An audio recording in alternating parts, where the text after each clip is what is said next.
But this evening, we are very happy to have with us Scott Negley, and he has been doing programs for the Reserve for years, probably 20 years now or so. And he's a solar system ambassador and just a guru on all things astronomy and space related. So tonight he's going to share his knowledge about the lunar eclipse. So Scott, take it away. Thank you, Suzanne. Well, we have some interesting things to talk about tonight. There's always good things to look at in the sky, but tonight, if it's a clear sky, we have a very special lunar eclipse. I say if it's a clear sky because in this part of the country, New England, it looks like we're going to be fighting some clouds for a while, but keep the fingers crossed.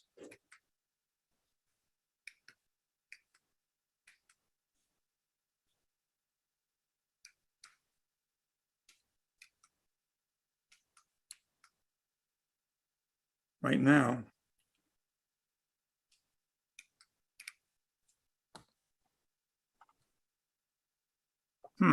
right now we reached a jam.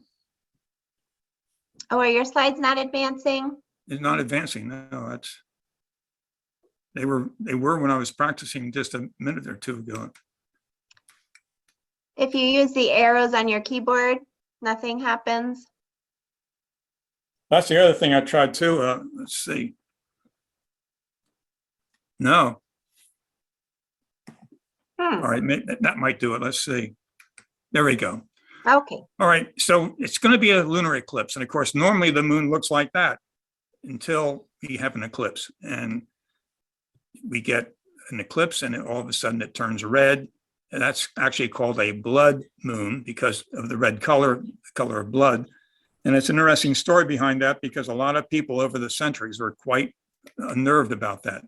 This particular one is called a super blood moon because not only is it bloody red at the peak of the eclipse, but the super part means it's bigger than normal. And every so often we get a sort of a bonus where you have the eclipse of the moon at the same time the moon is larger in the sky than normal. And that comes because sometimes it's a little closer to us in the sky. And I'll explain that a little bit later on. So people have been watching the sky, especially the planets and the moon, for centuries, really. Of course, really in that picture right there, you don't see any planets, so don't look too hard for that. You do see the Milky Way moving up. Well, let's see, go back on that for a second. People have been watching the moon in its different shapes for, like I say, centuries, going back really thousands of years. What you see there for the upper picture and the middle and the bottom picture, those are, let's see, right now, that's a crescent moon right there. Two more crescents, and that over there is just about a full moon, which is what we're going to need tonight. Now, the fact that people have been watching the moon for quite a long time is certainly evidenced by this bone. It's a bone tool that was found in a cave in France about 100 years ago. And someone years ago, and I think maybe 34,000 years ago, was keeping track of the moon's shapes. You'll notice a lot of different shapes. They're seeming like almost like little C's, almost like a pork chop. Some are just round, which would be sort of like the full moon. Some of the very thin slivers. They were keeping track. Somebody was keeping track of the moon's shapes for probably 2.5 months. Now, normally, of course, when you see the moon and just to see the various phases it's in, we call these shapes phases. When you look at the moon, it's normally a grayish moon. But then when you have an eclipse, the blood moon turns out to look red like that. Can you imagine, let's say 10, 15,000 years ago, people who were used to seeing a regular moon in the sky, and all of a sudden they see this red moon? That had to be very unnerving. Now, of course, every time you get a total lunar eclipse, it has some kind of a red. Sometimes it's not red. Sometimes it's more of a gold color, but it's always an off color. People usually were very frightened for obvious reasons. They'd see that and they'd think maybe a monster's eating the moon, maybe, or the sun. And of course, it goes either way. They'd make noise. They'd get their pots and pans out if it's more recent, or they get their drums out. I even recall reading back in the, I guess 1970s, during the war at that time in Asia, these troops are firing guns at the moon to try to scare the moon into spitting the sun back. There's another example, same thing. You can see they're very unnerved, very, very worried, very nervous. This particular eclipse, this is a solar eclipse. This stopped the war from progressing. This is the war between the Lydians and the Medes. And they've been fighting for months without any decision. And all of a sudden, one night, or actually in this case of one day, the sun went into its eclipse, and all of a sudden the sun was covered. They were so worried, both armies stopped fighting. They had a truce. They had a week or two to think it over, and they decided to settle the issue without any more warfare. Ironically, it was such a good settlement that the son of the one king, married the daughter of the other king. So they really got their peace settled pretty well. Later on in 1777, this is Washington during one of his battles. He had to calm his troops down because they were nervous about a lunar eclipse that night. More recently, in Southeast Asia, they would somehow have a sea monster that might come up out of the waters and bite and swallow the moon, or nearly swallow it, or the sun. And you can see why it makes sense, because there's a monster right there taking the bite out of the moon. You can see the bite matches perfectly the dark part of that eclipse. Or in the case, this is another sea monster. This is Rayu, and it's taking a nibble out of the sun. Not everybody was that worried about the moon's and the sun's eclipse situations, though. The Greeks especially had a pretty good handle on this. In fact, Aristotle and Archimedes, two rather special names in Greek history as far as science is concerned, did a pretty good analysis of what the moon was all about during an eclipse. Aristotle, for instance, noticed that during a lunar eclipse, the edge where the moon was about going into the Earth's shadow, the edge of that shadow was always circular. And every time he saw an eclipse, it was always circular. So he said, the only object that can always throw a circular shadow like that has to be a sphere of some type. So that proved without question that the Earth was round and not flat. There had been people back in those days trying to advocate the idea that maybe we lived on a flat Earth. I think in some cases it might have even been the Phoenicians, but there was one seafaring nation that was out ahead of everybody else. And I think they might have tried to push that idea to make other people afraid of going toward the edge, that they might fall off. Of course, that was ridiculous. The most incredible scientific piece of equipment, maybe ever, even with our computers today, especially with what they had to go on, was this thing from Greece. It was found 100 years ago by some deep sea divers near one of the islands off Greece, and they came upon the remnants of a ship that had sunk back in 200 BC, and they found this, looks like almost like some kind of a gear of some type. That was what was left of it as far as any regular piece. There were about 70 some pieces over here that they actually were able to put together, believe it or not. Archimedes, where I've read some people claim that he might have been the greatest scientist who ever lived in terms of what he was able to figure out, what he was able to develop. It was incredible. They finally got somebody in the last 100 years or so to try to put this whole thing together. Obviously, they saw what they were working with. They had to make up their own dials and so forth. But this is what that it was, an astronomical calculation machine. And in it, you can see in the spot up here, they kept track of the Mars, Jupiter, Saturn, the sun. And they also could predict solar and lunar eclipses. So certainly those people were not worried about the moon or the sun going into a shadow. But that's how good they were back. This goes back probably back to 200 or 300 BC.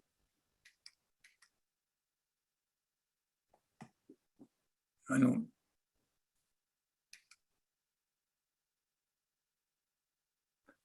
Now, since then, more recent times, people have really got gathering big numbers to go see an eclipse.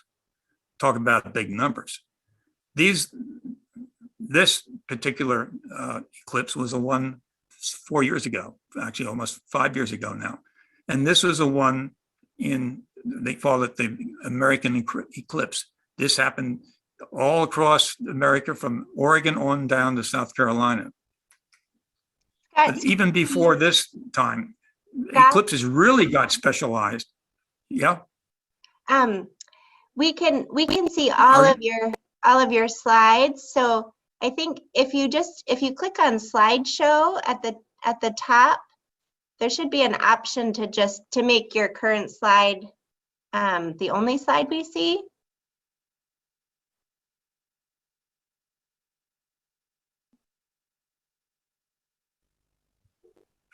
I see auto serve. I see. No. Do you see at the very top there's an option for file, home, insert, draw, design. And there's one that says slideshow. I don't see that on this. No, not on what I'm reading on my screen.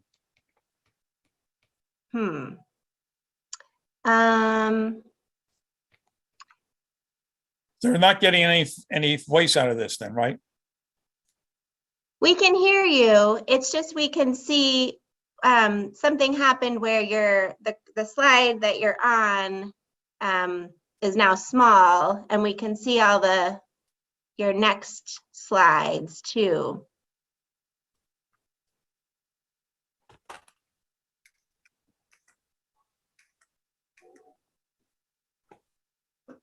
So you can't see the slideshow option at the top of your screen where it says animation, slideshow, review, view. No. Oh, I see animations. Yeah, I see. Okay, there's slideshow. Yeah. Yeah, click on slideshow. Okay, and then just click not from beginning, but from current slide. I think that should work. If you click there. Okay, there we are. Okay. Okay, perfect. All right. Sorry to interrupt. All right. Okay. So this is probably the big breakthrough in chasing eclipses. There's people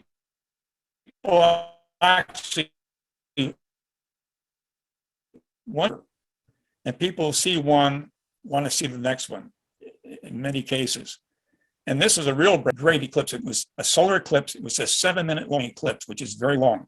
And at that time, it's going to be going across the Atlantic and then hitting the coast of Africa. So people, the boat people, it's all of a sudden now it's not. They would have special lectures. They'd have eclipse chasing really took hold. Now, you saw a couple of the pictures already, but probably a better example of good luck with an eclipse occurred in October of 2004, especially for folks up here in New England, in the Boston area. Because it turned out that particular date, October 27, 2004, as it turned out, right during the 8th inning is when the moon, the one corner of that picture. And so since the Red Sox had instead of bad luck.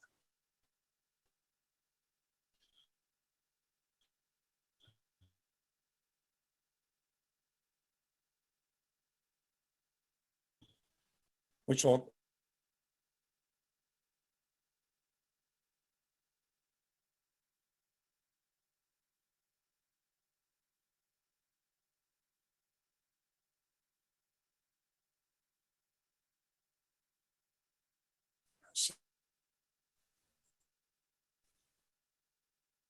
the moon starts to get just slightly nicked. It's larger and larger and larger until finally.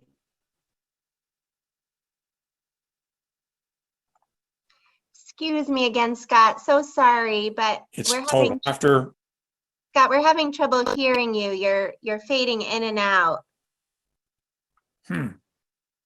That's because it just had that flash across. It said your connection is unstable. Yeah. I don't know, maybe check that your cords are all plugged in securely, and if you're in the room of your They house. are. In fact, this is.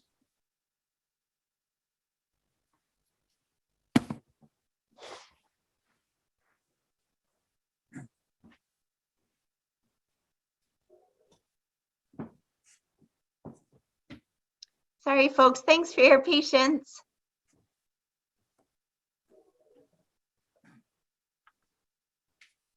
Scott, do you still have the message on your screen that you're? No, the message is off, and everything's plugged in.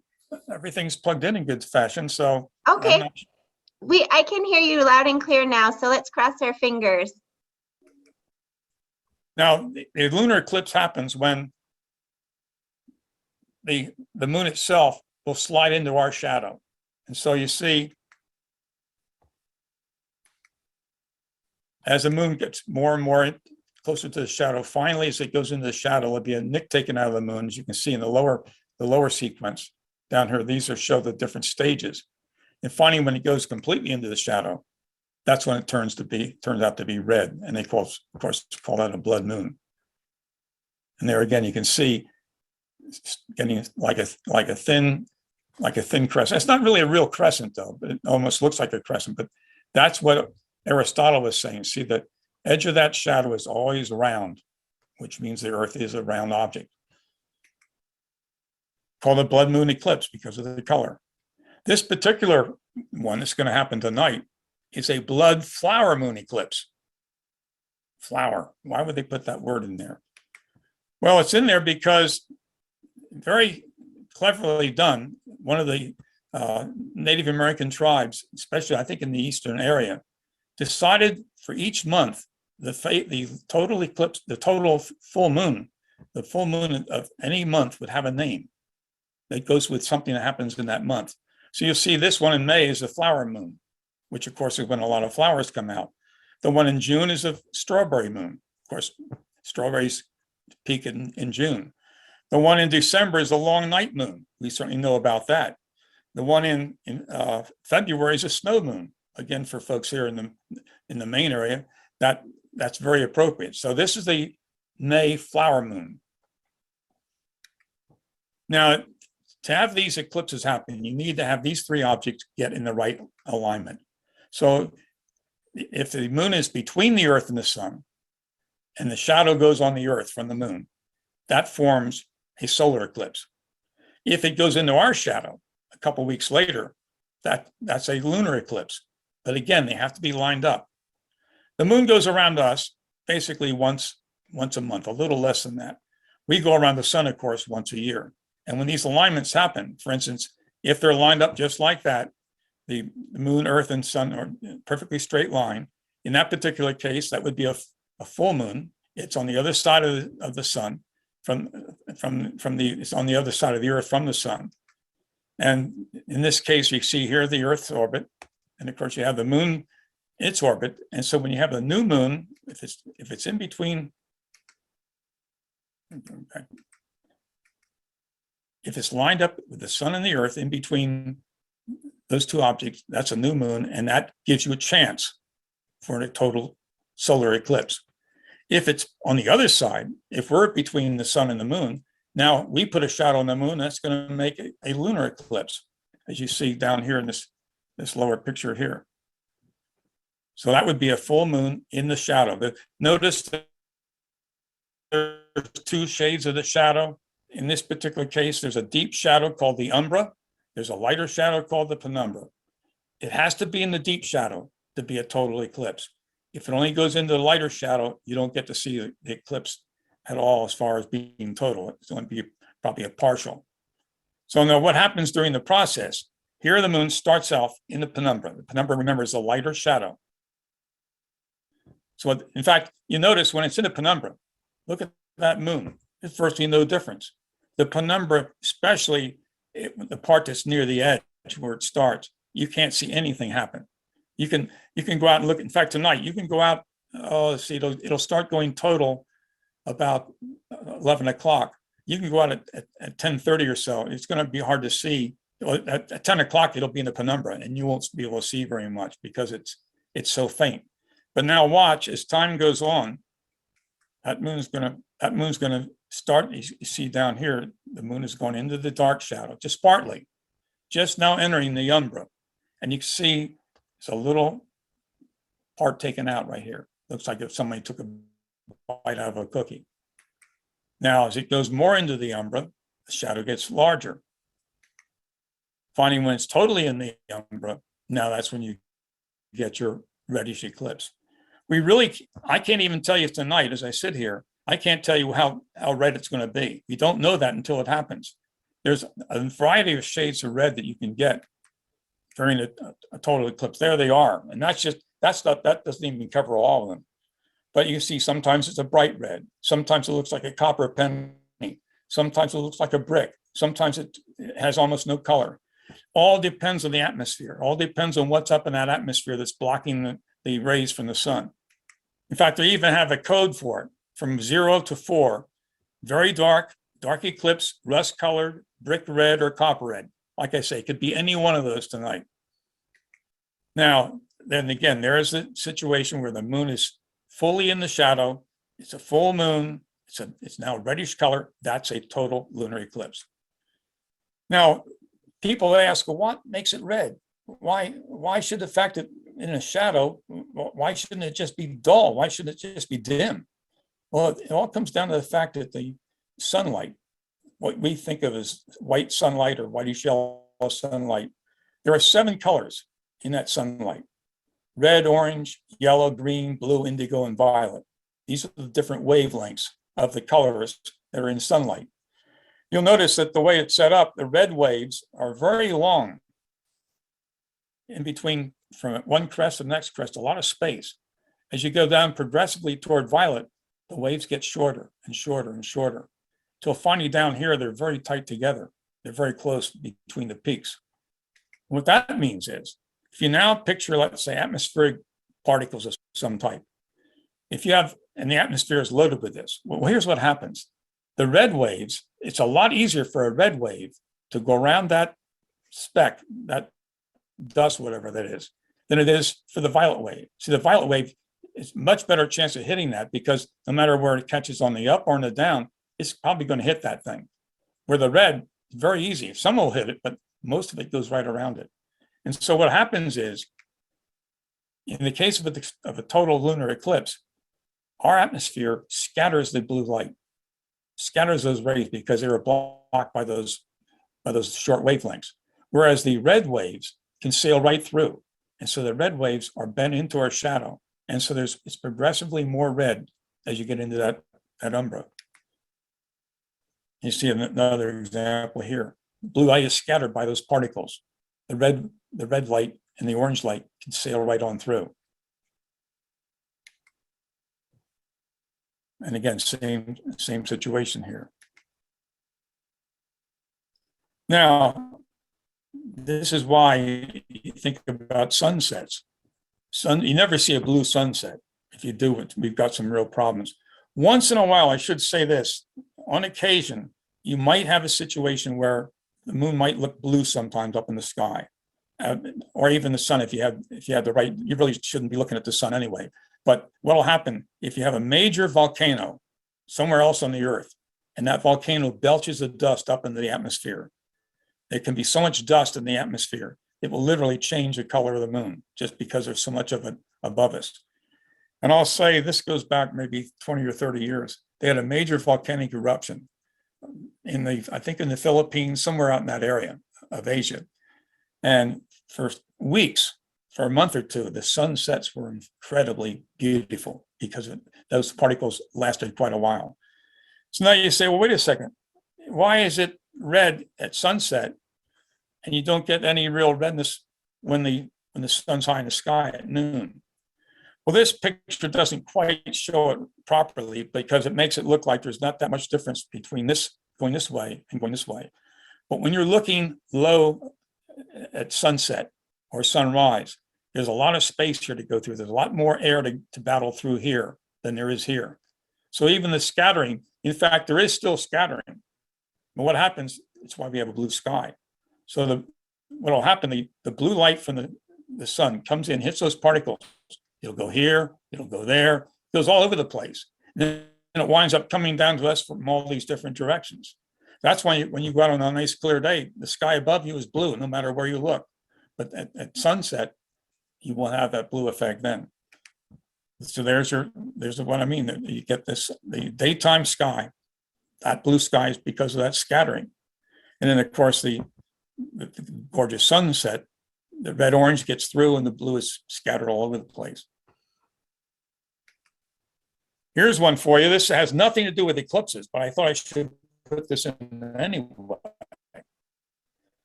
How many of you have noticed when you, especially up here, when you have a water nearby, if you go out to the beach and looking at a full moon or even near full moon sunrise, have you ever noticed when the moon is just above, noticed when the moon is coming up, has sort of an orangish look to it, when it's just above the ocean? Then if you watch, if you come back a little bit later or stay there for a while, you'll notice as that moon gets higher and higher in the sky, that it loses that orange effect until it's back to a normal moon. That's because of that same sunset effect. Now you're getting it for like a moonrise. All right, so here again, just showing, reviewing now, there is the moon about to go into our shadow.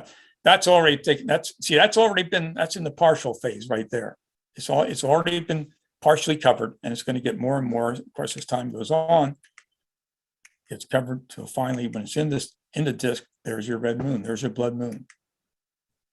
And it'll be there for maybe an hour or more until it works its way out the other side.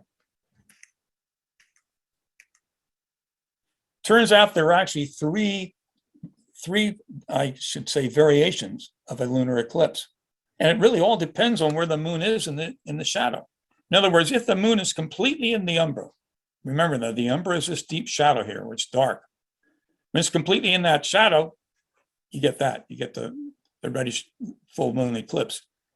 When it's only partly in the shadow, it's still a full moon, but if you get partly in the shadow now, just a little bit of it's in the deep shadow. That's what you'd call a partial eclipse. Then you can get a real bummer if it doesn't go in anywhere near the umbra. If it's only in the penumbra, that's what I mean. You can have a penumbral eclipse, and you have to be really lucky to even notice anything happen. There might be a slightest bit of darkness here. It's slight. It's so hard to detect.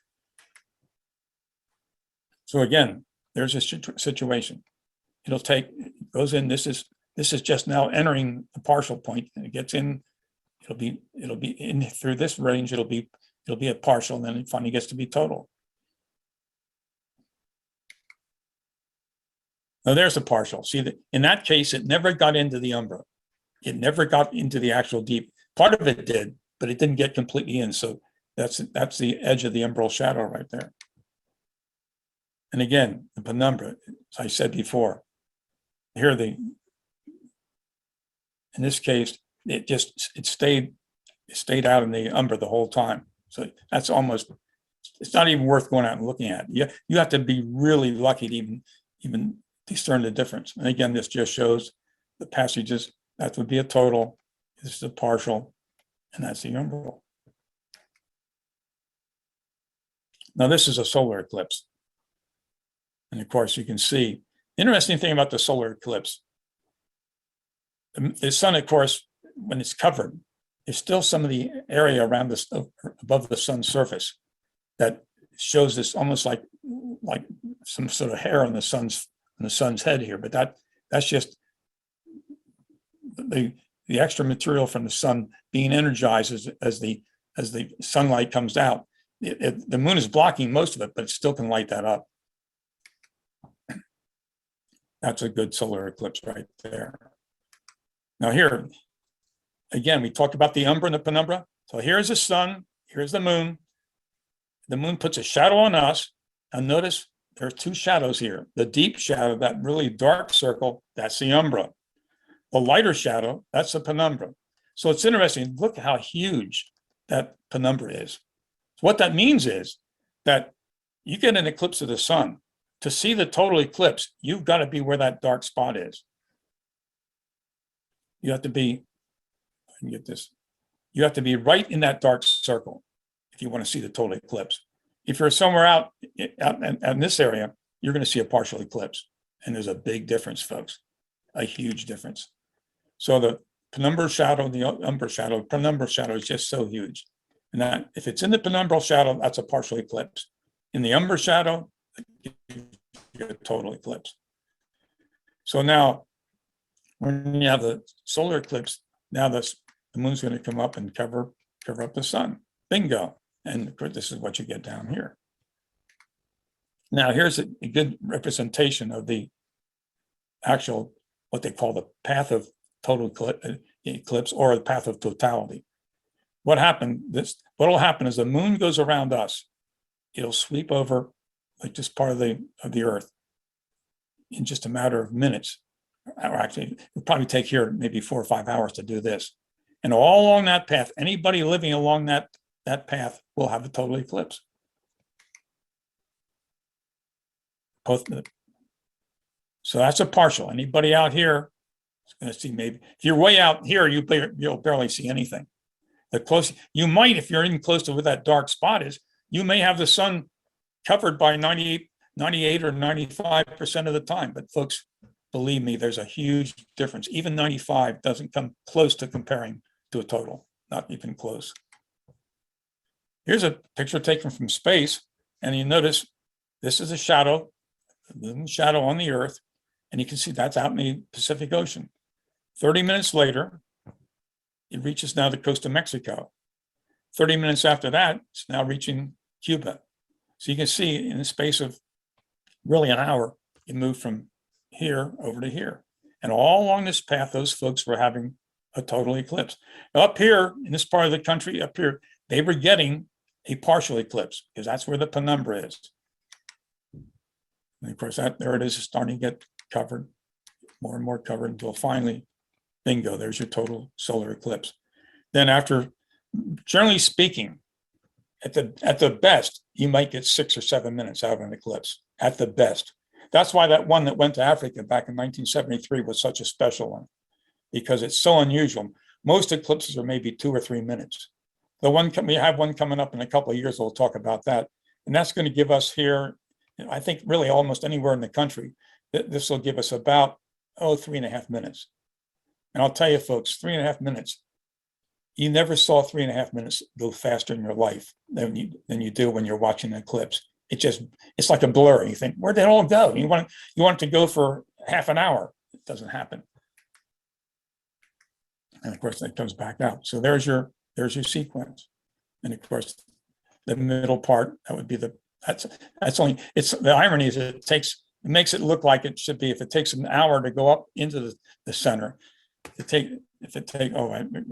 might as well go ahead and jump into the next one. This is the one that you may recall from 2017, back, actually 4.5 years ago now, almost 5. That was called the Great American Eclipse. You can see why. Most eclipses happen, maybe part of the path will be over some other country. But this particular eclipse, the only country that had the path was the USA. That's why they call it the Great American Eclipse. So here's the thing, you'll notice these lines on the globe here, on our country. This is the total part here. And then you'll see 90, 75.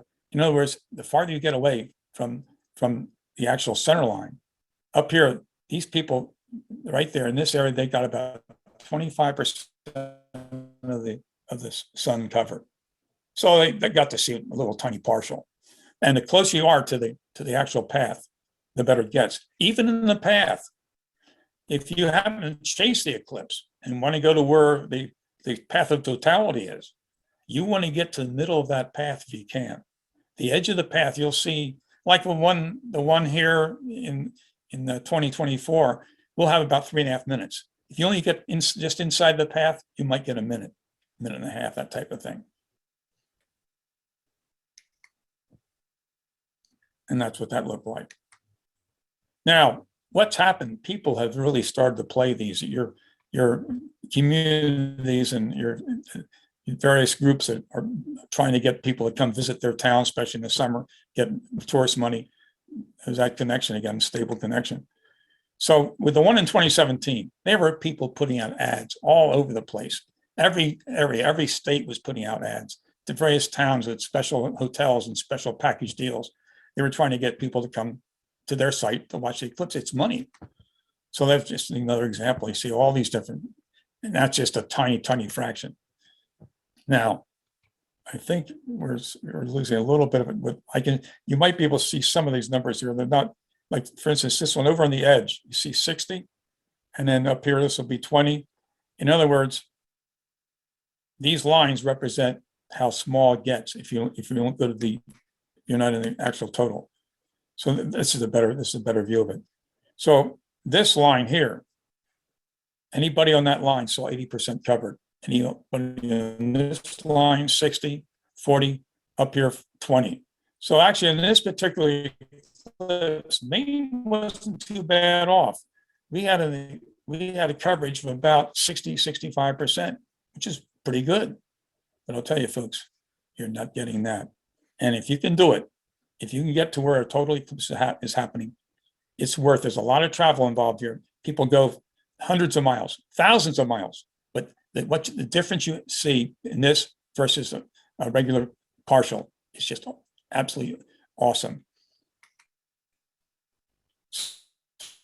So that's what we got here in Maine. It's pretty well covered. I mean, that's a pretty good eclipse. So those arrows don't represent anything with astronomy. Those represent cars driving. So basically, New York people up in New England, they drove down here. People in Pittsburgh and Cleveland, down here. People in Texas, up here. The goal was to get to the path, if you can. That were maybe 5,000 people population. By the time that eclipse was going on, they had 35,000 people in town. I mean, they were just overwhelmed with tourism. In fact, one thing about this eclipse that I can't, unfortunately, is it's not going to work too well for us in 2024. That's when we're going to get our super duper. But this happened in August 2017.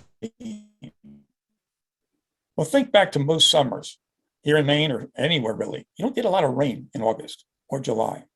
That was an incredible eclipse that year because I don't think there was any place along that path, any place, any city, any locale that lost the eclipse because of bad weather. It was basically, if it wasn't a perfectly clear sky, it might have been slightly cloudy, but there was nobody along that path who really had any kind of rain to mess up the eclipse. Very unusual. I told you people flock to the path. That's an example, folks, of some of the flocks.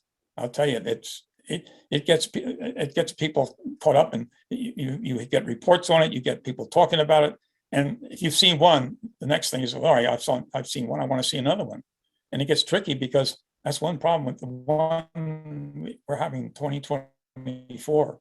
Next one around here is 2045, going right through Texas. And 2024, there's one that comes down almost to Montana in Canada. But you see that? You're talking, that's 20 some years before the next eclipse is going to happen. So really, it's not, now you can go to eclipses. You can go to another eclipse that happens somewhere else in the world, but that gets to be a tougher travel situation. Not all solar eclipses are total. Sometimes you get something called an annual eclipse. Well, what would make it be total one situation and ring light on another situation? All has to do with the orbit of the moon around the Earth, and it has to do with the distance that the moon is from us, and that distance as the sun is from us. It turns out, you've seen the top picture. You see this circle here? It's sort of oblong. It's not really perfectly round. So there are times of the year, or of the month really, when the moon is closer to us than other times. When it's at its closest, they call that perigee. When it's farthest away, they call it apogee.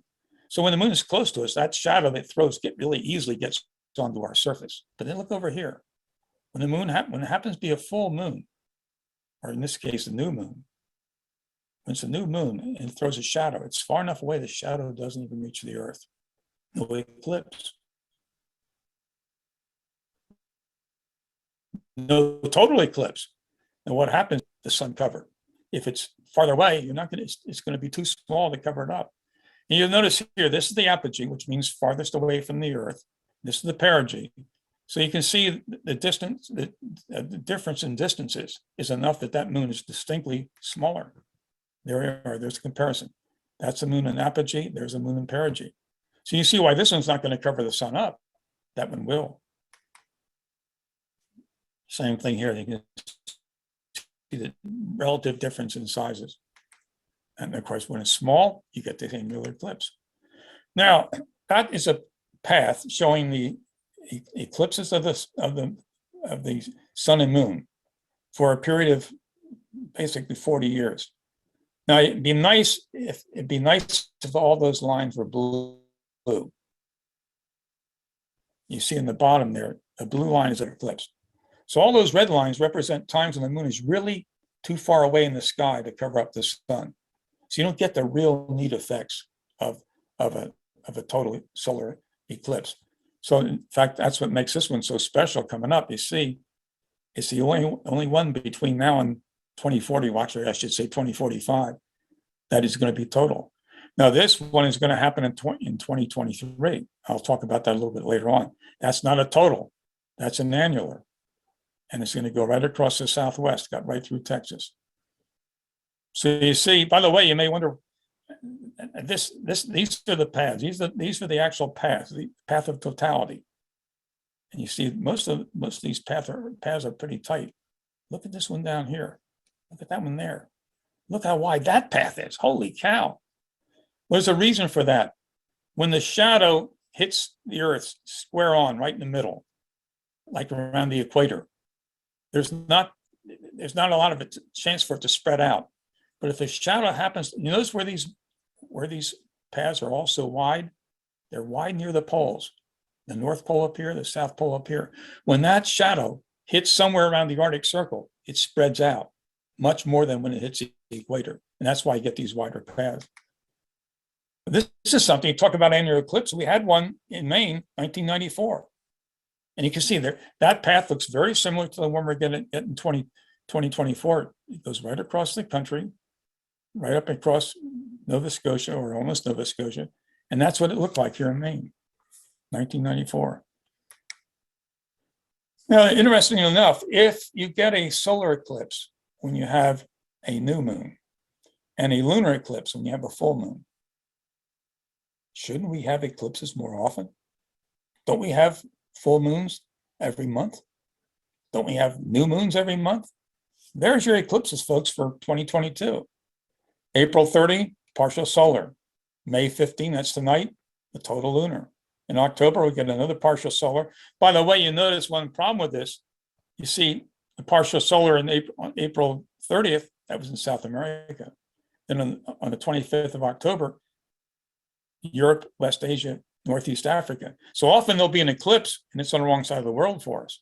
But the problem is, there's only 4 eclipses. Now, wait a second. Basically, every time you have a new moon, you think you get an eclipse. Every time you have a full moon, you think you have an eclipse over here. It does go around us once a month. It should go through that.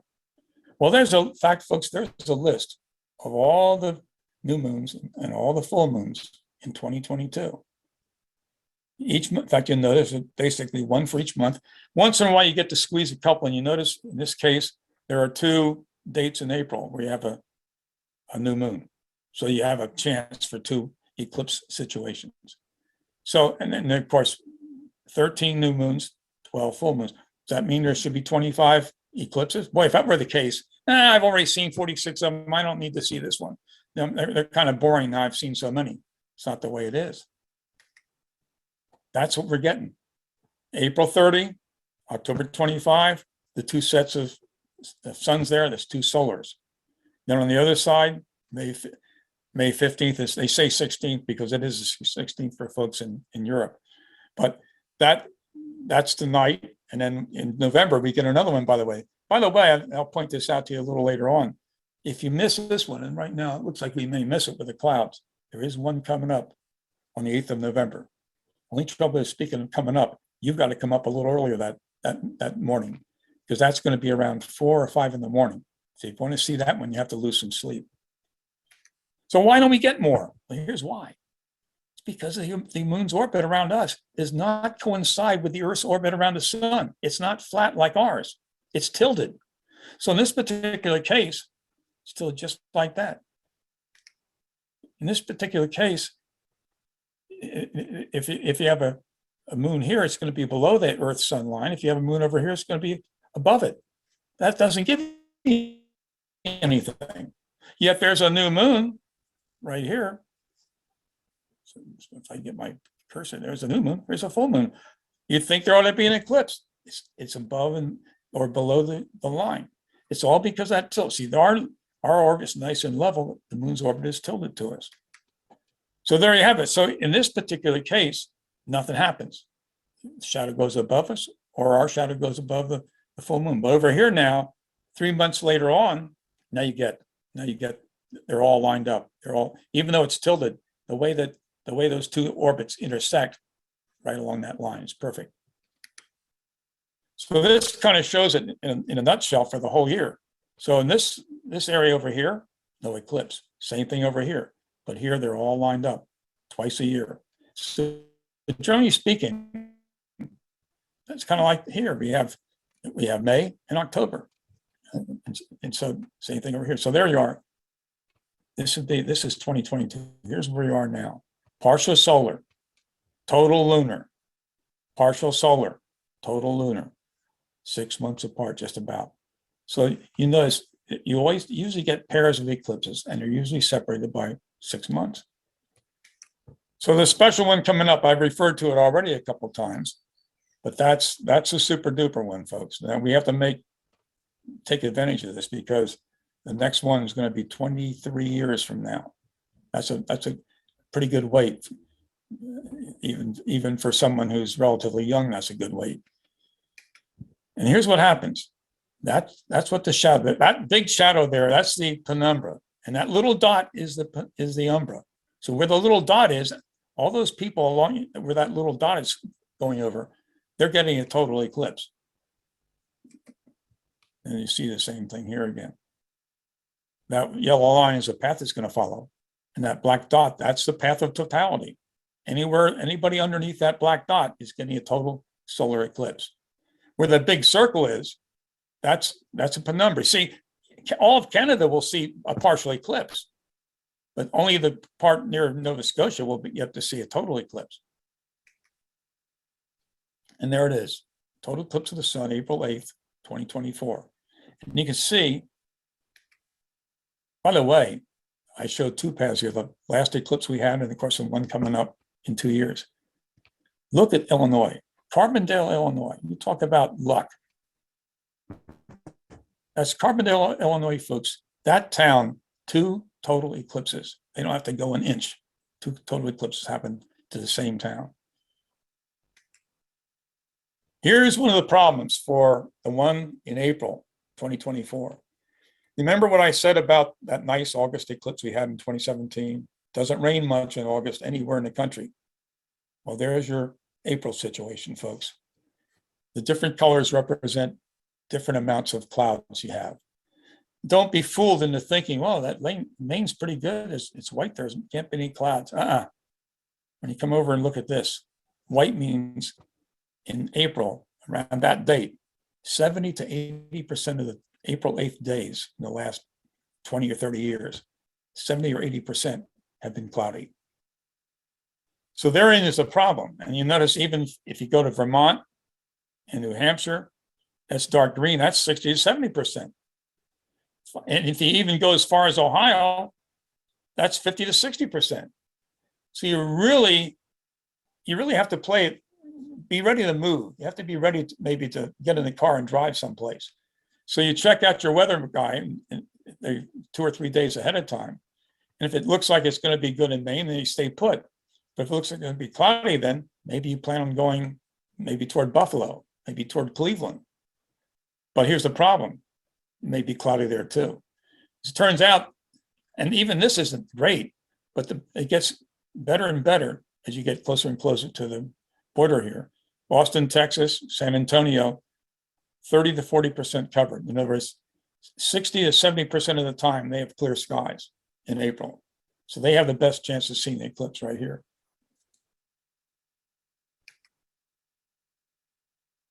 Now, that's what it's going to look like if you're in the path. That's what it looks like if you're not in the path. Folks, that's a pretty nice eclipse. I mean, that's 97, 96% covered. There is no comparison. Don't stop there and think, that's pretty good. I'm not going to bother going up to Holton or someplace. Speaking of, by the way, Holton, Maine is up in this area. They're already talking about what they expect in the way of tourism. They're thinking there may be thousands of people, tens of thousands of people hitting Holton, Maine on the 8th of April. And they're going to be overwhelmed. I mean, Holton, Maine doesn't have that many people in it. But there'll be all kinds of people trying to get to these spots. Now, of course, a lot of people, they'll check out the weather. It's going to be clear there. Holton will be overrun. You can be sure of that. So here's what's going to happen in April of April 8th of 2024. They think, generally speaking, the numbers would change. This wouldn't be quite these numbers for Texas, but for New England, here in Maine, it'll start to get into the shadow at 2:18. About an hour and 10 minutes later on, that's when it'll be totally covered. It'll be entering completely the shadow, be entering completely the Earth's shadow. Or I should say the moon will be going in the moon's shadow. I should say. It was that thing again. Now, that takes an hour and 10 minutes. The actual totality is only 3.5 minutes long. 3.5 minutes. By the way, you'll notice too here, by the way, there's sometimes a bulge of light here is just about to go in, and a bulge of light over here is just about to come out. They call that Bailey's beads. It's named after someone who first, I guess, discovered that or figured out what was happening.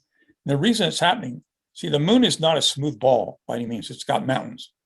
So as the sun is about to go behind the moon, this moon's about to cover it up. If I can get my pointer back, it's about to cover up the sun. There'll be a little bit of sunlight shining through one of the notches in a couple of the moons, and it'll look like almost like a diamond ring effect. Sometimes they call it that. And there, of course, there are the folks. Notice something those folks are holding. This you didn't see probably 100 years ago. Certainly, people would try to protect their eyes, but now we've gotten very sophisticated. They now have something called eclipse glasses, and make sure with any eclipse, especially even if it's not, even more so if it's not total, a partial eclipse, the sun is very dangerous to stare at, even for any length of time. Don't take that kind of a chance. So you get yourself some eclipse glasses. Generally speaking, in fact, you can go on Amazon right now, and there's actually, I think it's 3 or 4 different types of eclipse glasses they are selling right now. Generally, it'd be like $2 or $3 a piece, something like that. Sometimes I'll guarantee you, probably, unless we're out of money by that time. In 2017, you could go into a library, like here, the Kennebunk Library, and they had, I think they had been given by the organization that sponsored this. They've been given, I think, 4,000 eclipse glasses to hand out for free. And obviously, I was able to get some for price for money at the Lowe's. They were selling them, I think, $2 or $3 a piece. And if you get eclipse glasses, make sure they're ISO certified. They basically have standards that they will make sure these things match up with, or they won't let them be sold with their name on it. This is, why is he showing a picture of an eyeball? Well, notice I said to ensure the glasses are safe, make sure they have that certification. Right after the 2017 eclipse, there was a lady in I guess it's North Jersey it was. And she apparently had her own glasses that she had made up herself. They weren't the real McCoy. They weren't that good. And she stared at the sun for quite quite a fair amount of time. She wound up with the retina of her eye, had the images of the solar, almost like it wasn't total for North Jersey, but she had the images of the part of the sun that wasn't covered etched in her retina. I don't know if she ever got it out or not, but that's because she cut the corner, didn't get the full eclipse. This is what you get. If you go to Amazon right now, you'll see those right there on sale at any time.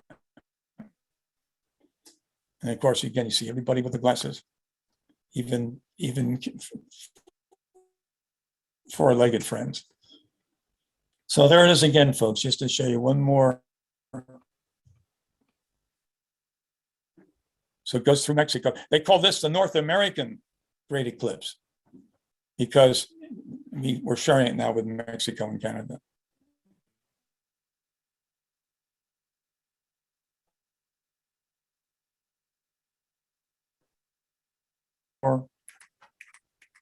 It's covered. And of course, it'll come out 3.5 minutes later. I'll tell you, 3.5 minutes will never go faster, ever.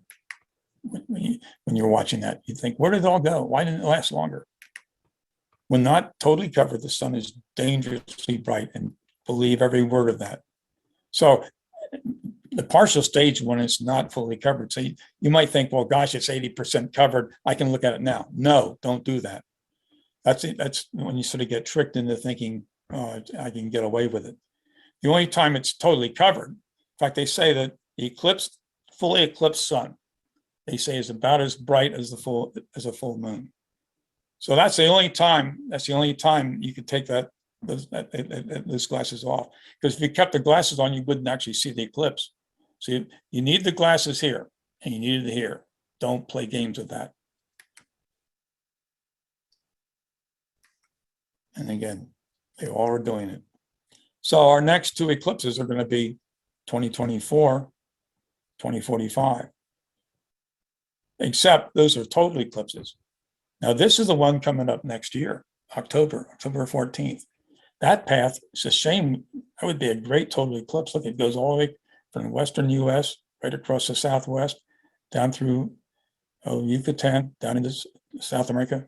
That's the path. That's the eclipse path, but it's not a path of totality because it's not total. Now, this is what it's going to look like here in Maine. Little Nick taking it out. Don't look directly at the sun. Remember, use that glass. You might say, well, I don't have the eclipse glasses. I didn't get them yet. Or I had them and I lost it. Well, you could make your own pinhole projection technique. But you get two pieces of paper, fairly firm paper. One could be cardboard, the other could be just a cardboard you put a sheet on. That's the screen. You're going to watch the eclipse on that. You put a hole here in this first paper, and the sun will shine through that hole onto the screen. You look at the screen. You do not look through the hole at the sun. You don't look at the sun at all. And you'll get a little image of the eclipse just doing that. The sunlight will shine right through that hole onto the screen. To make it better, because it looks like it would be a pinpoint. Actually, the sun's really, the different parts of the sun are coming to us from two different angles. So you really wind up with something like this. Notice the boy is looking right on that screen. He's not looking at the sun. Don't look at the sun. This lady's doing it right. She took a little card, put a hole in it, and letting the sun shine through there, coming right down. That makes you see the black shadow of the card. That little hole there, that's the image of the sun on that screen. That's yours truly demonstrating the same thing. I've got two pieces of paper here. Both ones like stiff cardboard or something. That's the screen. Here's the hole, the screen, or the piece of cardboard with a hole in it. And notice I'm looking away from the sun. I couldn't possibly be looking at the sun. I got my back to it. So I stand so the sun shines through that hole down onto that screen. I'll see very nicely whatever the coverage is. So there's the pinhole, and that's what I saw on that screen that day. So if you don't have the eclipse glass, you can make your own, but just remember, you don't look at the sun. Details, it's a nice eclipse. It's going to start at 9:50, 9:31. It's going to about an hour later. So by actually, I missed some thing here. By about it'll start in about an hour or so. Now once it enters a shadow, it'll go total. It'll start in about 11 o'clock. It'll start getting covered. An hour later, it'll be totally covered. It'll be there for about an hour or so until it finally comes out on the other side. Now, and of course it comes out. I wouldn't expect, to me, an eclipse is always kind of anticlimactic, especially a lunar eclipse. Once you see it go total, then from that point on, it's going to be really sort of a downer a little bit, because I've already seen that. It's coming back. It won't be special anymore. Now, if your sky looks like that tonight, if the clouds are thin, you might be able to get something like that. If not, if they're really like that, you have no chance. But here's what you do. You go to NASA TV, and at 11 o'clock time, it's basically getting totally covered. It'll be totally covered just around midnight. So you have to give up a little bit of live. It's worth it. So that's just a little bit of the background of what's going to take place tonight. I hope you get a chance to see it. Some of you folks are not from this area. If you've signed on, you'll have a better chance. But unfortunately, most of us are in the New England area, and I think we're going to get stuck with clouds. But keep the fingers crossed. And whatever you do, hopefully better luck 2024 when you get to see a total solar eclipse. Thank you for being such a nice audience, good listeners. Sorry you had the problem with the sound system. I guess it worked out fine in the end. Thanks again for coming. Thank you, Scott. Thanks so much. Thanks everyone for attending. We are a few minutes after 8, but if there are any burning questions that you have for Scott, feel free to unmute yourself and ask. We can take one or two if they're out there.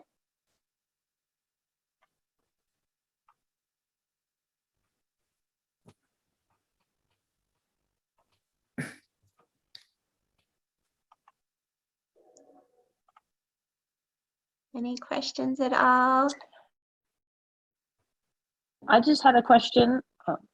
Yeah, go ahead, Betsy. Oh, so Yeah. sorry. How are they able to, or scientists able to predict the precise paths of the various eclipses? Well, it's almost like clockwork. I mean, the orbit of the Earth is known so well, and even to the point, even the moon's orbit around us is known so well that they actually can predict these eclipses. They can tell you when an eclipse is going to be happening 5,000 years from now. Not that any of us are going to be waiting for that one, but and not only that, it's interesting that they can actually, knowing when eclipses happen, they can go back and figure out when some major event happened during an eclipse. But it's all very precise. By the way, one thing I didn't say, won't affect us too much, I don't think. But I think the estimate now is 1.5 million years, there will be no more total eclipses. So we should tell our great, we have to string a lot of greats together for that one. But any relatives who are going to be around 1 million years from now are never going to see a total eclipse of the sun, because the moon is moving away from the Earth. I think it's about 1.5 inches a year. Doesn't seem like much. You're talking over 200,000 miles. But in 1 million years, that 1.5 inches is going to add up every year, and it's going to wind up always being too small to cover up the sun. So they'll have to factor that in too. They'll be factoring in not only when eclipses happen, but they'll tell you when it'll get to the point where almost all of them will be annual, and funny, they'll all be annual. But no, it's very precise. It's like a clockwork.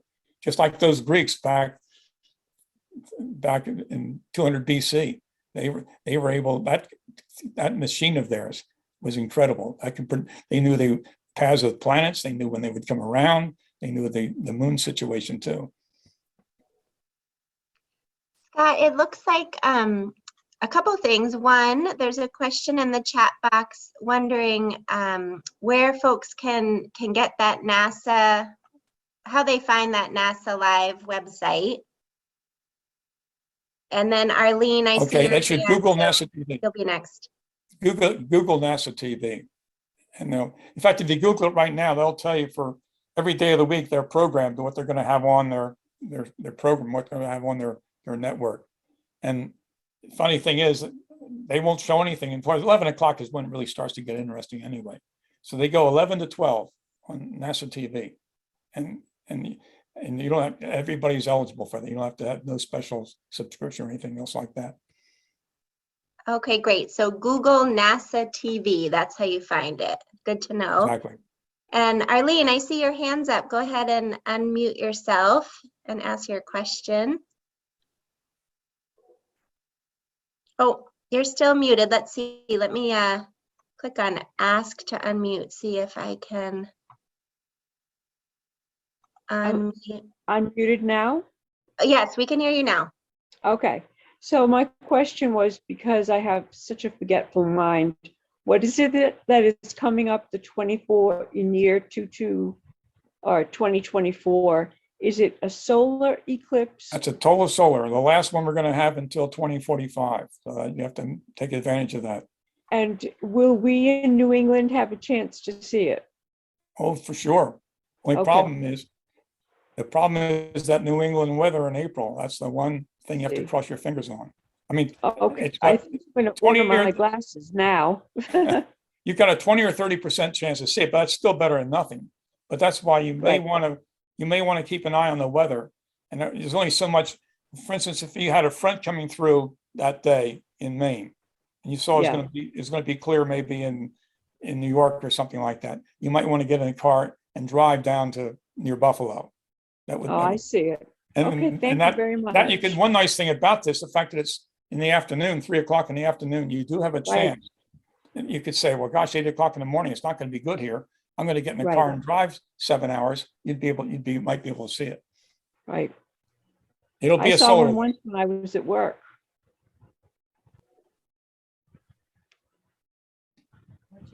What was that you said? I saw one when I worked, and I worked days. Eclipse Okay. of the sun.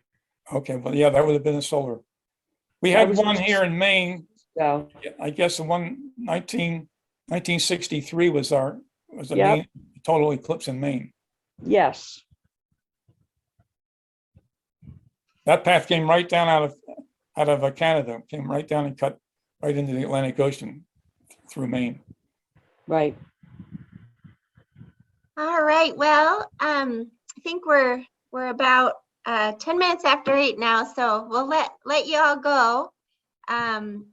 But thank you so much, everybody, for showing up this evening and attending this program. We'll hope to see you again at another Wells Reserve program in the near future. And Scott, many thanks to you for such an interesting presentation, and hopefully we'll all get to see an eclipse, if not tonight, then in 2024. Okay. You keep the Thanks, fingers everybody. crossed. Thank Thank you. you. Bye-bye. Thank you. Bye.